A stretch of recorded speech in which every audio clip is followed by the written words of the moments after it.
Terima kasih Tuhan untuk anugerah-Mu bagi kami semua, melebihi daripada apa yang kami bisa pikirkan dan bayangkan. Engkau sudah mati bagi kami, memberikan kami kehidupan, keselamatan. Engkau memberikan kami damai sejahtera dan sukacita. Terima kasih Tuhan, Engkau juga sudah memberikan kami kekayaan yang besar. Engkau mati untuk memperkaya kami.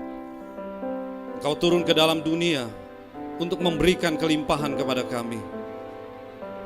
Terima kasih Tuhan. Terima kasih. Dan saatnya kami mau mendengar firman-Mu. Biarlah kami mempersiapkan hati dan pikiran kami. Roh Kudus akan menolong kami semua. Kami bisa mengerti firman Tuhan, menerima firman Tuhan, dan akan melakukannya dalam kehidupan kami hari lepas hari. Dan nama Tuhan akan semakin dipermuliakan. Terima kasih Tuhan. Berbicaralah kepada kami, masing-masing kepada kami. Di dalam nama Tuhan Yesus Kristus kami berdoa dan kami mengucap syukur. Mari bersama-sama kita mengatakan amin. Silakan duduk Bapak Ibu Saudara yang dikasih dalam Tuhan. Shalom. Saya percaya kita sudah mengalami berkat dan pertolongan daripada Tuhan selama seminggu ini. Ada banyak hal yang bisa kita saksikan kepada saudara-saudara kita yang lain, betapa Tuhan itu baik bagi kita. Bapak Ibu Saudara yang dikasih dalam Tuhan, sore hari ini saya ingin mengajak kita merenungkan satu tema, yaitu bagaimana menjadi kaya. Kaya di dalam Kristus. Tapi kita baca dulu teks kita di dalam Matius pasal 6 ayat 19 sampai yang ke-24. Barangkali ayat-ayat ini tidak asing bagi kita. Matius pasal yang ke-6 ayat 19 sampai yang ke-24. Saya akan bacakan, Bapak Ibu Saudara bisa perhatikan di Alkitab Bapak Ibu Saudara masing-masing. Judulnya hal mengumpulkan harta. Janganlah kamu mengumpulkan harta di bumi ngengat dan karat merusaknya, dan pencuri membongkarnya serta mencurinya. Tetapi kumpulkanlah bagimu harta di sorga. Di sorga ngengat dan karat tidak merusaknya, dan pencuri tidak membongkar serta mencurinya. Karena di mana hartamu berada, di situ juga hatimu berada. Mata adalah pelita tubuh. Jika matamu baik, teranglah seluruh tubuhmu. Jika matamu jahat, gelaplah seluruh tubuhmu. Jadi jika yang terang ada padamu gelap, betapa gelapnya kegelapan itu. Tak seorang pun dapat mengabdi kepada dua tuan. Karena jika demikian ia akan membenci yang seorang dan mengasihi yang lain. Atau ia akan setia kepada yang seorang dan tidak mengindahkan yang lain. Kamu tidak dapat mengabdi kepada Allah dan kepada Mamon. Bapak Ibu sudah dikasih dalam Tuhan, Alkitab memberitahukan kita bahwa kita boleh kaya, ya, kita boleh memiliki harta kekayaan. Namun memang harta kekayaan yang Alkitab jelaskan atau yang Alkitab inginkan, Allah inginkan adalah kekayaan yang berbeda memang dengan yang dunia maksudkan. Dan ini yang menjadi persoalan saudara-saudara ya. Semua orang ingin kaya, ya Bapak Ibu Saudara, siapapun di antara kita ini pasti tidak ada yang tidak ingin kita menjadi kaya.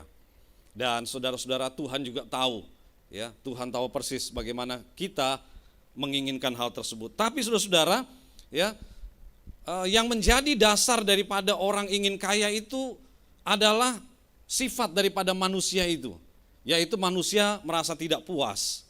Ya, sudah ada 10 masih kurang, tambah lagi 20.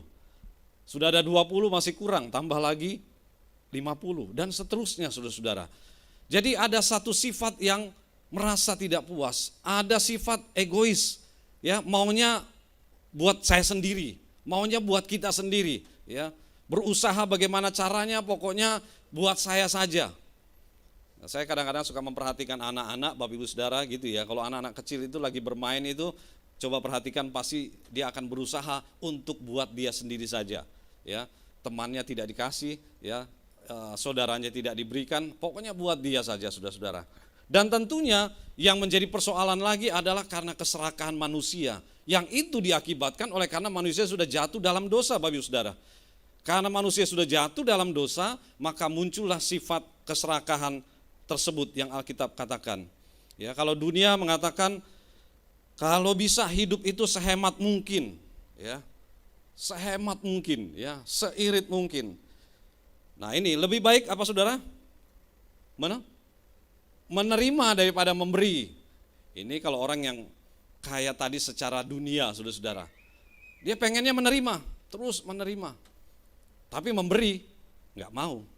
Memberi sulit, saudara-saudara. Sementara Alkitab kita berbeda, ya, nanti kita lihat bahwa Alkitab mengajarkan hal yang berbeda.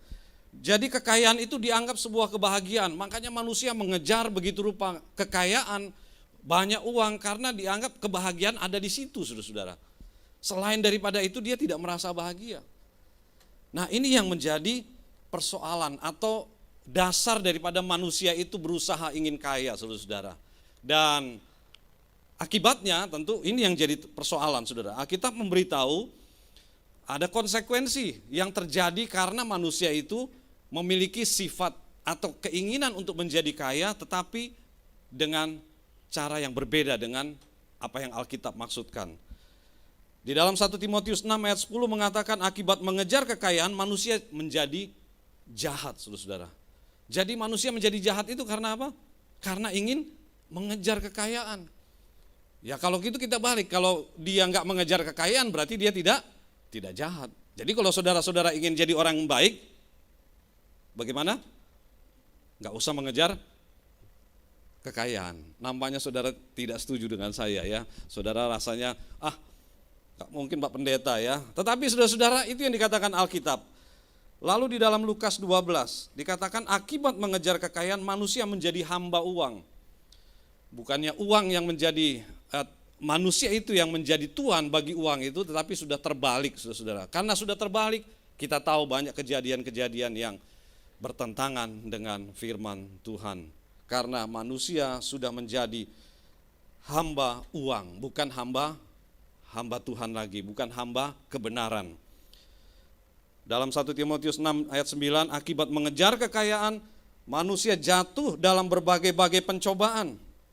Ya saudara-saudara, pencobaan, sakit. Ternyata dia sakit karena apa? Karena begitu mengejar kekayaan, kerja dari jam 6 pagi sampai bukan lagi 6 sore, jam 12 malam saudara-saudara.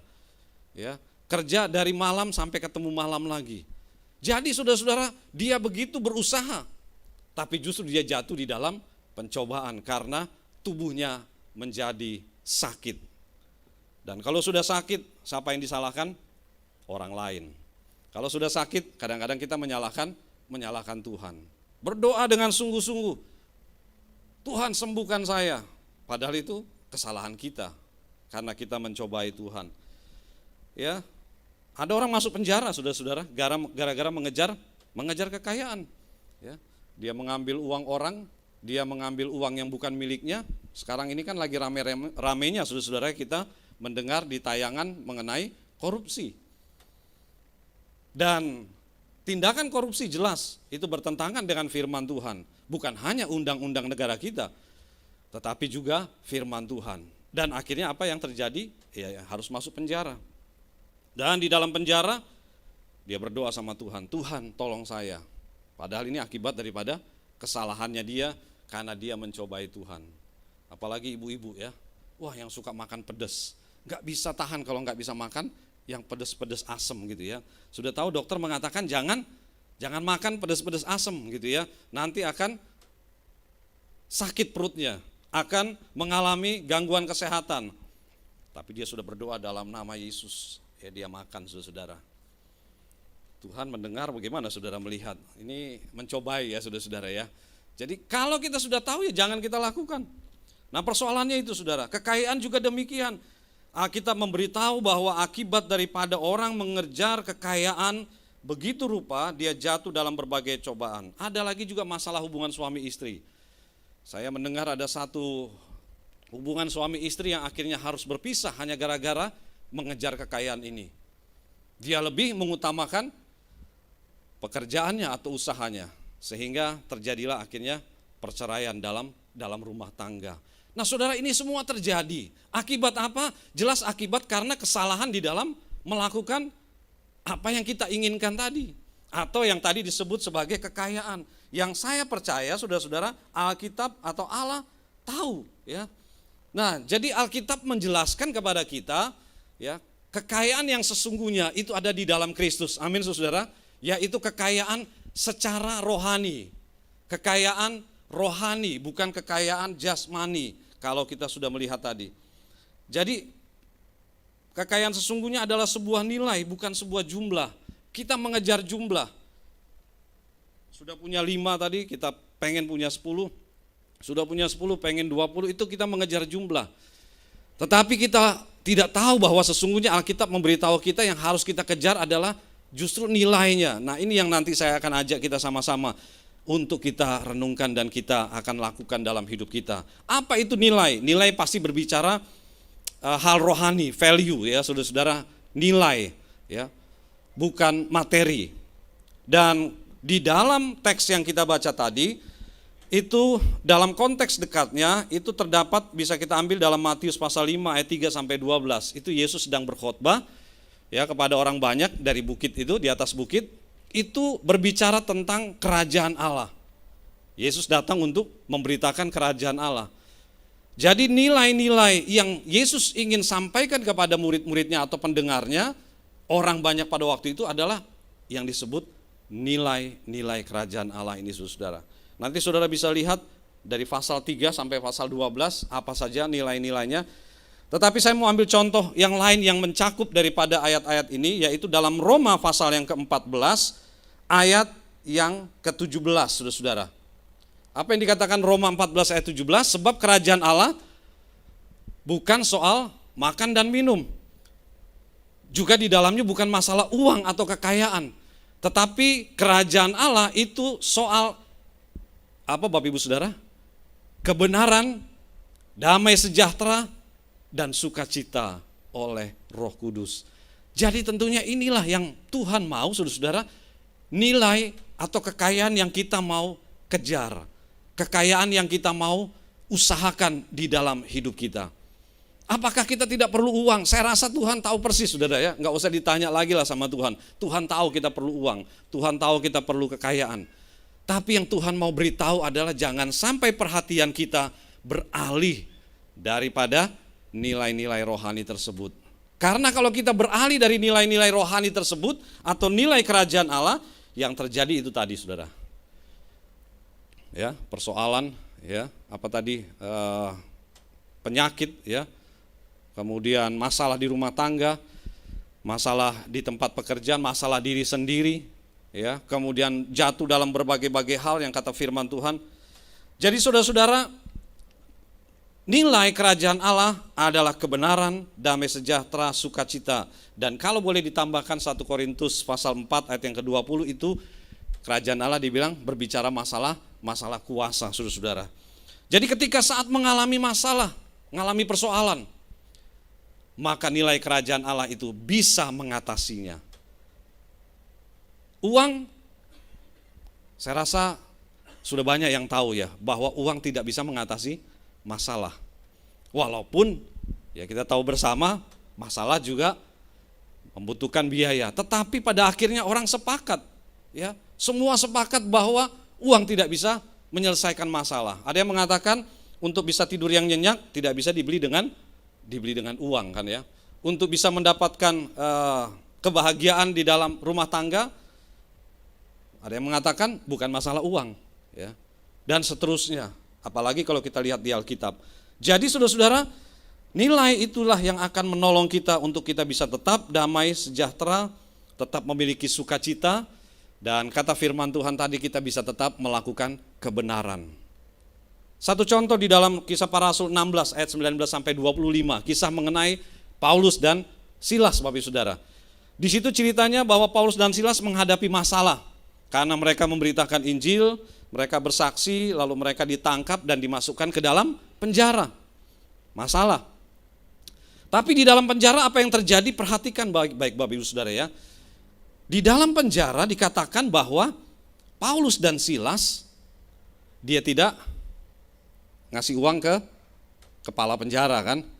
Paulus dan Silas tidak kasih uang kepada pemimpin atau yang mengepalai penjara atau kepada pemimpin pada saat itu. Tapi apa yang Paulus dan Silas lakukan? Dia melakukan nilai rohani ini, saudara. Yaitu apa? Paulus dan Silas berdoa dan memuji Tuhan. Sesuatu yang sangat berbeda saudara, yang ini memang tidak masuk akal rasanya. Bagaimana di dalam kita Paulus dan Silas sedang menghadapi masalah, tetapi kemudian mereka bisa menyanyi, memuji Tuhan dan berdoa. Kebanyakan orang ketika ada masalah yang terjadi adalah kita stres, betul Bapak Ibu Saudara ya. Kita pusing ya, stres, pusing, apalagi kita tidak tenang, tidak ada damai, ya, tidak ada sukacita. Itu yang terjadi. Jelas karena tidak ada tabungannya saudara-saudara ya. Dia tidak punya kekayaan tadi, dia tidak punya harta. Kalau dia punya harta atau tabungan tadi yang dikatakan oleh Tuhan Yesus menabung di surga, dia tidak akan bisa mengalami itu. Tapi kalau dia sudah menabung di surga nilai-nilai rohani tadi, maka ketika ada masalah tadi dia bisa menyelesaikannya. Karena nilai-nilai rohani itu tadi yang akan menolong dia. Walaupun, sekali lagi walaupun saudara-saudara, bahwa kita bukan berarti tidak memerlukan uang. Paulus dalam pelayanan pemberitaan Injilnya, dia memerlukan juga uang. Tetapi saudara-saudara, pada sore hari ini atau malam hari ini saya mau mengajak kita bagaimana kita sekarang berpikir bahwa kita mengejar kekayaan, tapi ternyata sekarang bukan kekayaan secara jasmani atau kekayaan secara dunia, tapi kekayaan secara rohani. Amin Bapak Ibu Saudara, yang kita mau kejar terus dalam hidup kita. Salah satu kekayaan rohani yang sedang kita cari atau kita kejar adalah seperti Bapak Ibu Saudara datang di dalam ibadah pada sore hari ini. Saudara datang ke gereja, saudara beribadah, saudara sedang mengejar kekayaan itu tadi secara rohani. Yang mungkin saudara-saudara ada pilihan lain. Saya daripada ke gereja mendingan saya kerjalah ya. Daripada saya ke gereja mendingan saya mungkin jalan-jalan dan sebagainya. Tapi puji Tuhan saudara, pada sore hari ini semua sudah mulai melakukan bahwa saudara mengejar kekayaan rohani. Saudara sedang menabung di surga, tabungan rohani. Amin Bapak Ibu Saudara. Jadi tabungan rohani itu yang nanti saudara akan nikmati waktu saudara ada masalah, saudara ada pergumulan, ya, saudara ada segala macam lah ya yang kita hadapi. Ada tabungan yang bisa kita ambil dan itu menolong kita semua Bapak Ibu Saudara. Amin Bapak Ibu Saudara. Jadi itulah yang Tuhan mau, yang tadi dikatakan ya, kumpulkanlah harta bagimu di surga. Karena itu yang Tuhan mau. Tuhan tahu persis ya Bapak Ibu Saudara. Nah Bapak Ibu Saudara, saya dengan istri pernah mengalami masa-masa sulit ya. Saya yakin saudara juga pernah. Tapi saudara-saudara, apa yang terjadi dengan ketika kami menghadapi masa yang sulit? Uang tidak ada ya. Uang juga tidak bisa menolong kami, nggak ada uang. Saudara-saudara, ya kami juga tidak mau mengatakan mau minta bantuan gitu ya. Walaupun mungkin kalau minta bantuan dikasih atau diberi, tapi kami tidak mau melakukan itu. Yang kami lakukan adalah kami seperti Paulus dan Silas tadi, berdoa dan memuji Tuhan. Dan apa yang sudah kami lakukan sebelumnya, yaitu kami sudah menabung di surga, ya, mengejar kekayaan yang di surga, maka saat itulah tabungan itu bisa kami ambil saudara. Jadi dalam keadaan seperti itu, kami bisa tenang, kami bisa tetap damai sejahtera, kami bisa tetap sukacita. Dan sampai hari ini Bapak Ibu Saudara melihat saya, bagaimana keadaan saya dan keluarga. Amin saudara. Tuhan memberikan kami kesehatan, kekuatan untuk kami terus dapat melayani Tuhan. Mungkin ada di antara saudara yang belum mengetahui apa yang terjadi dengan istri saya. Ya, waktu dia mengalami sakit kanker. Saudara-saudara, orang mengatakan kalau sudah kena kanker itu pasti sudah mati biasanya ya. Atau tidak ada harapan. Dan saudara-saudara, tapi karena sekali lagi saya mengatakan ada tabungan rohani, tabungan di surga, maka saya percaya itulah yang menolong istri saya. Memang saudara-saudara, waktu kami pengobatan, waktu istri saya pengobatan itu pakai BPJS. Ya. Saudara tahu BPJS berharap pada Yesus saja, ya itu BPJS gitu ya. Jadi saudara-saudara itu yang kami lakukan, istri saya lakukan. Dan saya pernah bercerita juga kepada Bapak Ibu Saudara bagaimana dia mengalami situasi yang sulit apalagi waktu kemo ketiga atau kemo keempat ya, saya lupa itu. Tetapi saudara di situ dia seperti sudah tidak ada kekuatan lagi, sudah maaf muntah-muntah begitu ya, dan kemudian kurus ya, tinggal saya melihat ya di kakinya tinggal tulang saja sepertinya begitu ya. Jadi saudara-saudara kemudian pingsan, tapi karena dia punya tabungan di surga, saudara-saudara, punya tabungan di surga, tabungan rohani, dan itu yang akhirnya menolong istri saya bisa sampai hari ini dia selamat dengan kekuatan yang ada. Amin saudara-saudara. Dan itu yang Tuhan mau kita menabungnya di surga itu tadi ya. Lalu nanti kita akan lihat apa saja yang kita tabung di surga. Nah saudara-saudara, apa yang tadi saya katakan di dalam Matius 5 ayat 3 sampai 12, lalu 1 Korintus tadi, dan sekarang saya akan tambahkan di dalam Roma 14 ayat 17 tadi, tapi ada kata kebenaran di situ saudara-saudara ya. Dikatakan sebab kerajaan Allah bukan soal makanan dan minuman, tetapi soal kebenaran. Kebenaran di sini maksudnya firman Tuhan Bapak Ibu Saudara. Maksudnya adalah firman Tuhan. Apa itu firman Tuhan? Ya Alkitab yang Bapak Ibu Saudara miliki. Saya berharap Bapak Ibu Saudara terus membaca Alkitab setiap hari. Amin. Karena saudara ketika membaca Alkitab setiap hari akan memperkuat rohani saudara. Kebenaran Lukas 6 ayat 38 ya, kemudian 2 Korintus 9 ayat yang ke-7. Kebenaran di situ sedang berbicara mengenai memberi. Nah, bukankah kemarin kita sudah ada di bulan misi dan sekarang kita sudah selesai Bapak Ibu Saudara ya. Kemarin minggu terakhir kita sudah mengumpulkan, saudara memberi kan, menuliskan sejumlah uang yang saudara akan berikan uang tersebut untuk pelayanan yang sudah kita siapkan saudara-saudara itu ya. Tapi saudara, apa yang kita berikan itu sebetulnya kita sedang menabung di surga. Kita sedang menaruh harta rohani kita di surga.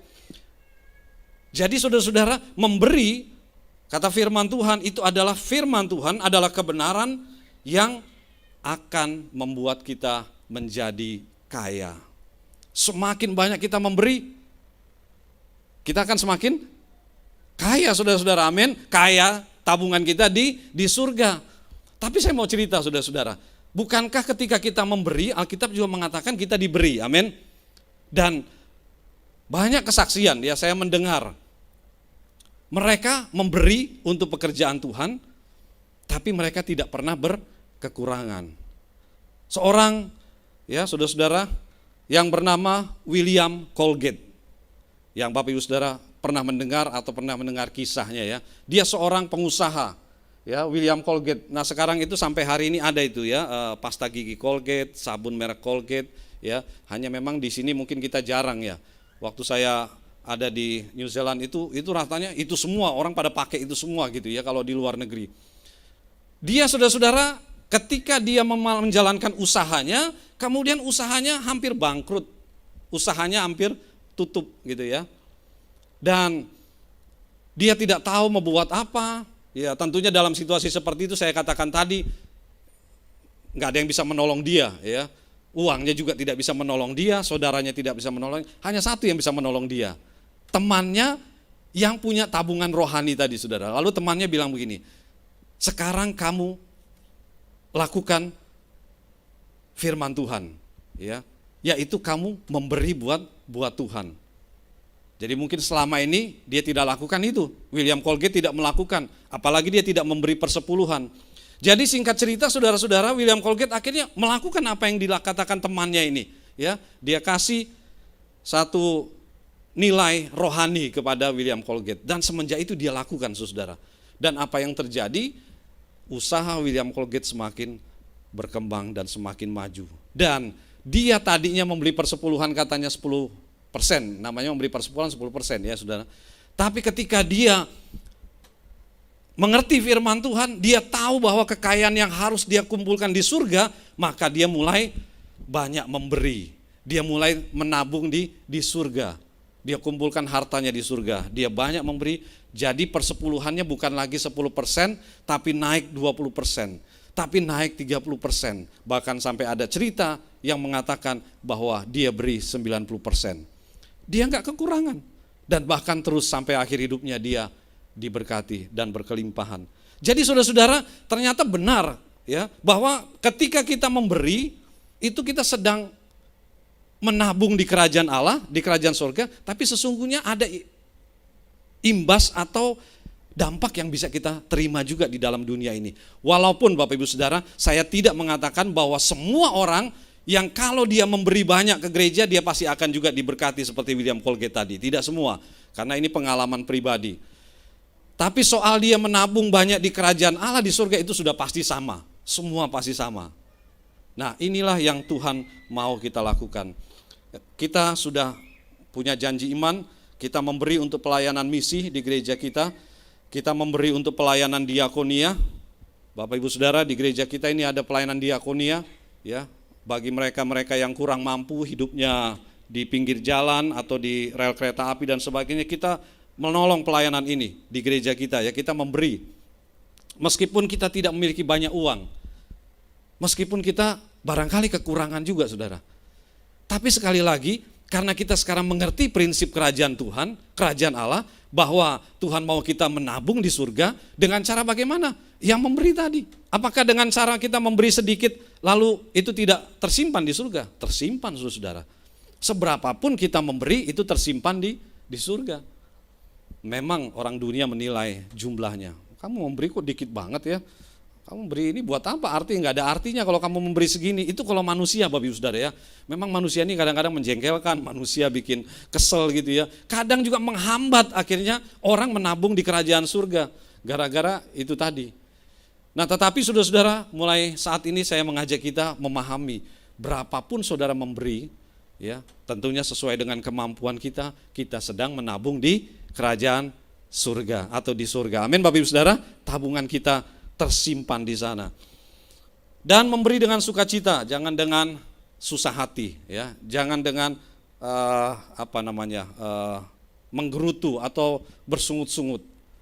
Kita memberi dengan sukacita. Contohnya jemaat Makedonia, Saudara-saudara. Di dalam 2 Korintus 8 ayat 1 sampai 4, mereka jemaat yang tidak kaya. Jemaat biasa saja. Tapi dikatakan oleh Paulus, pemberian mereka begitu besar dan berharga. Saya yakin yang dinilai oleh Paulus itu bukan jumlah tadi yang saya katakan. Tapi yang dinilai Paulus adalah nilainya, value tadi ya, value yang bagaimana jemaat Makedonia yang mereka pas-pasan, ya, mereka bukan jemaat kaya, tapi mereka mau memberi.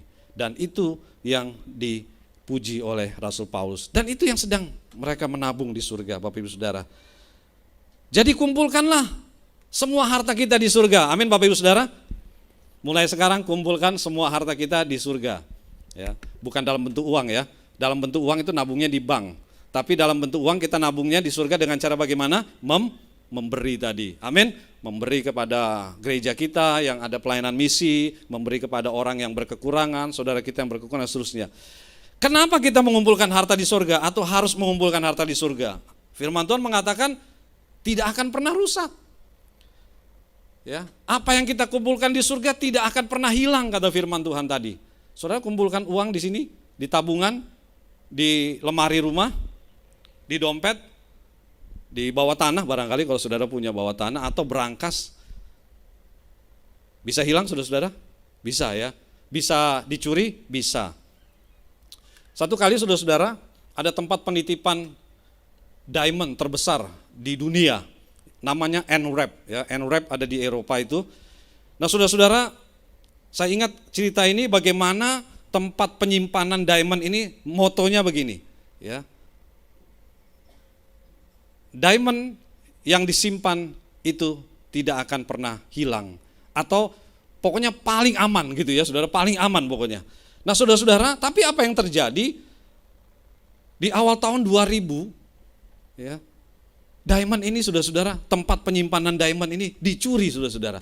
Padahal tempat penyimpanan diamond ini sudah ada 10 pengaman, 10 pengamanan, bukan pengamanan orang ya, tapi maksudnya 10 tingkat pengamanan, saudara-saudara. Itulah mengapa dikatakan ini tidak mungkin dibobol oleh manusia. Tempat menyimpan emas dan permata diamond teraman di dunia. Makanya memang semua orang kaya naruhnya di situ, saudara-saudara. Ada di sini yang naruh permata saudara di NWRAP penyimpanan sana? Enggak ada ya. Habis kita juga enggak punya diamond, saudara, enggak punya emas. Istri saya punya emas 60 kilo, emas Jamie. Tapi itu emas yang menurut dia paling berharga, ya, nggak bisa hilang, ya. Dia percaya nggak bisa hilang gitu ya emas itu. Jadi saudara-saudara, awal tahun 2000 ada pencuri. Kok bisa pencuri masuk? Padahal ada 10 keamanan, mulai dari security di depan, mulai dari ada kamera, mulai ada sensor gerak, sampai sensor keringat saja saudara jatuh di dalam itu saja ada sensornya, belum lagi kunci berangkasnya itu saudara, itu bisa dikatakan 1 juta kemungkinan untuk bisa dibuka, itu sulit lah pokoknya gitu saudara. Pokoknya ada 10, tapi semuanya bisa dilewati oleh pencuri ini. Memang hebat pencuri ini. Tapi bukan malaikat saudara-saudara ya. Bukan malaikat yang mencuri. Dan ternyata yang mencuri memang ternyata itu adalah salah satu karyawannya ya, karyawan di perusahaan itu, tempat penyimpanan itu. Tapi saudara-saudara, apa yang dia katakan tidak mungkin hilang. Tempat paling aman di dunia ini. Mereka semua kaget ketika datang, terbongkar semua, permata-permata yang mahal berharga semua, habis semua saudara-saudara. Bisa hilang, uang kita bisa habis dalam sekejap ya. Nah yang Alkitab ingatkan saudara-saudara dikatakan gini, hati kita tidak akan beralih ke harta dunia. Kalau kita menaruh harta kita di surga, hati kita tidak akan beralih, karena firman Tuhan berkata tadi apa saudara? Karena di mana hartamu berada, di situ hatimu juga berada.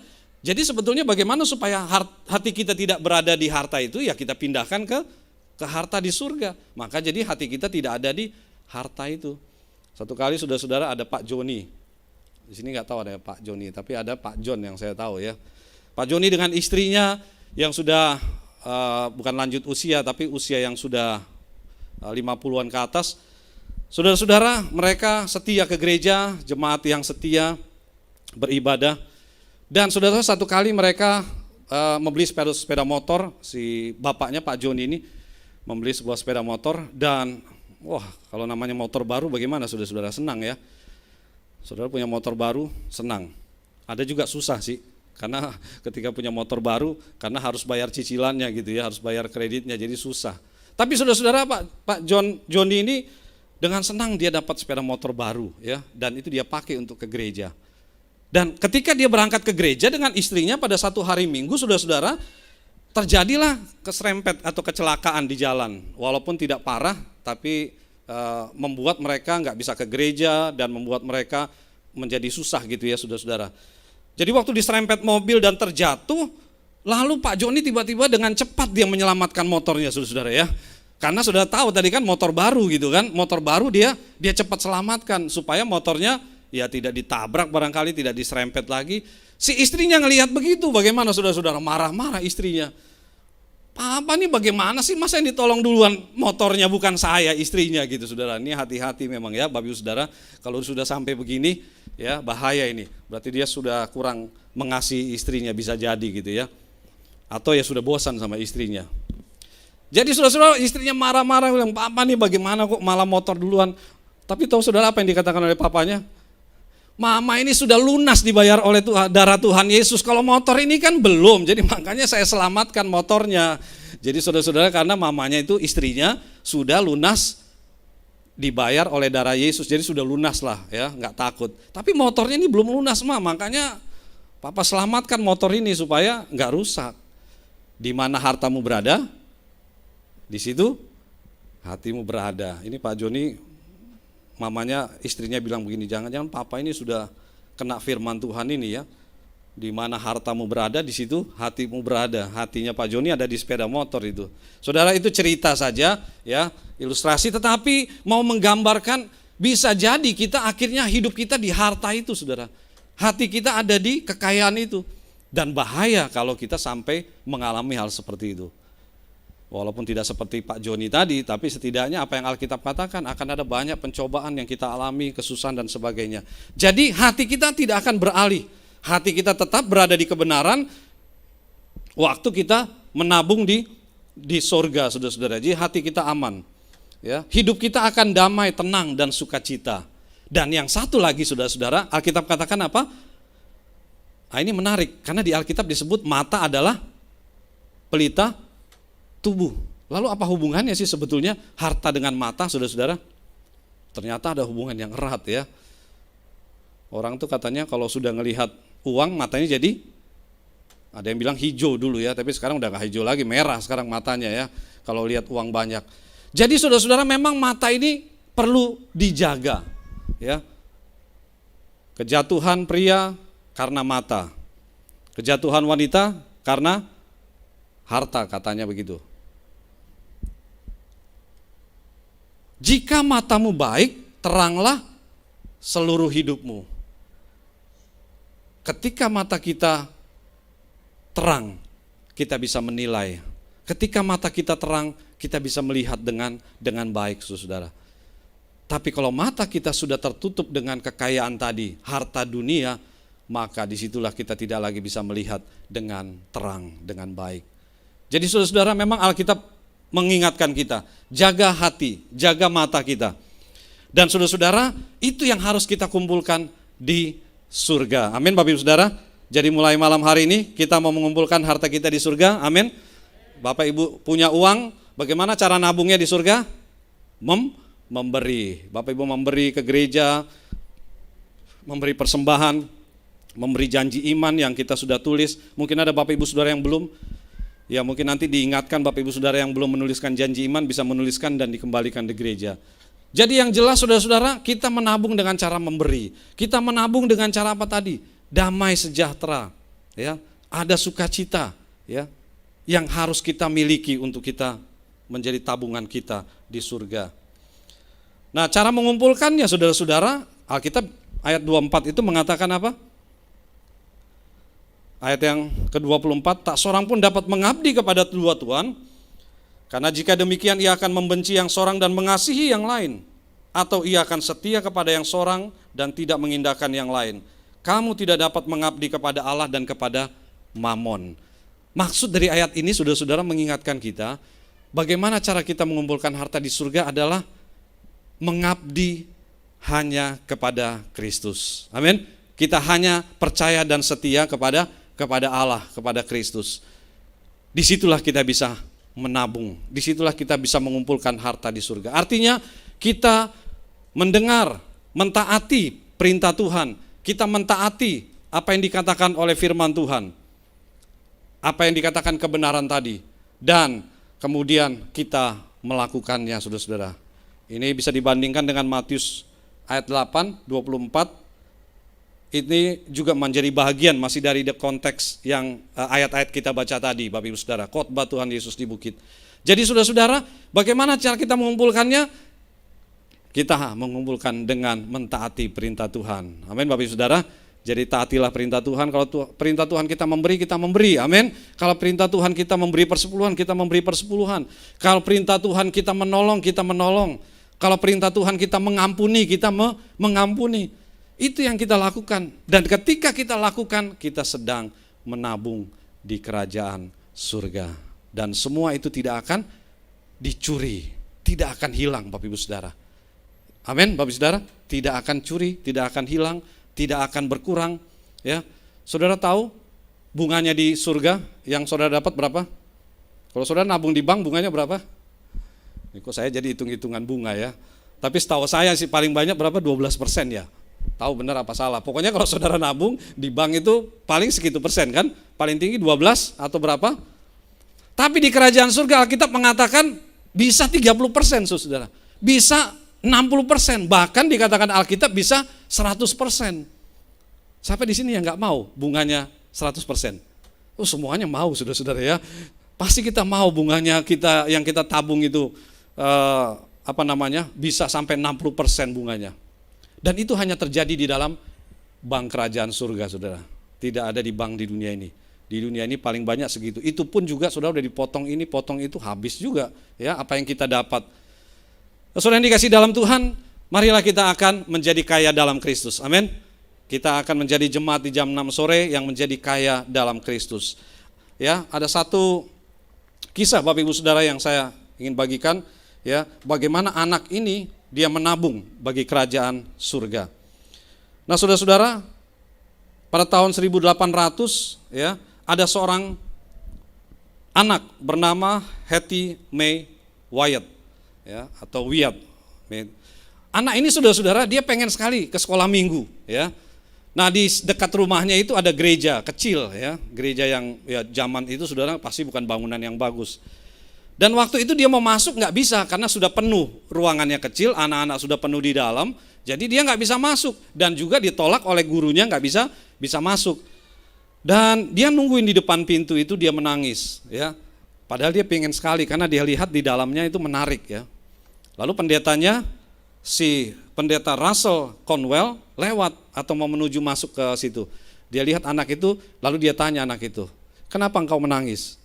Dia bilang, "Saya menangis karena saya tidak bisa masuk, sudah tidak ada tempat lagi di dalam, saudara-saudara. Sudah penuh, guru sekolah minggunya nggak mengizinkan dia masuk."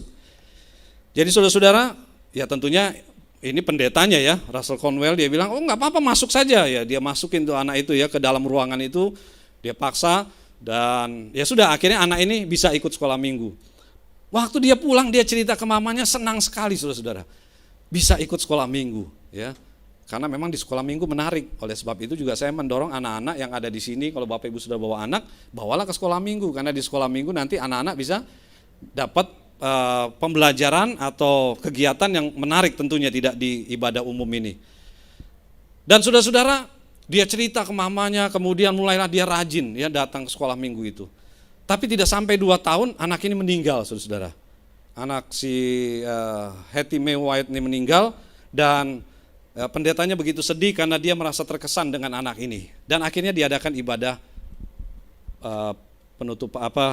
penguburan, saudara. Waktu mamanya lagi beres-beres, mamanya dapat sebuah surat, saudara, ya. Surat yang kemudian dia buka, ada uang, jumlahnya 57 sen, ya. Hanya 57 sen. Mungkin ini uang tabungannya si anak ini tadi, ya. Tapi yang bikin kaget mamanya, ada tulisan di situ, saudara. Tulisan itu mengatakan begini, saudara-saudara, ya. Uang 57 sen ini saya ingin berikan kepada gereja, ya, karena dia nggak mau seperti yang tadi itu ya dialami, ya, mau masuk ke sekolah minggu karena ruangannya kecil sempit, jadi susah. Jadi dengan tulisannya dia mengatakan uang ini kasih ke gereja untuk pembangunan gereja, ya, untuk pembangunan gereja.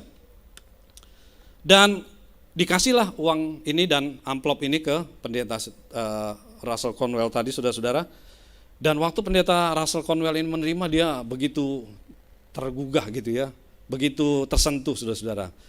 Dan singkat cerita, ini memang ditanggapi, saudara. Lalu kemudian pendeta Conwell dia sampaikan kepada jemaatnya yang pada waktu itu tidak banyak, dan kemudian akhirnya dikumpulkanlah dana memang untuk membangun gereja, memperbesar gereja.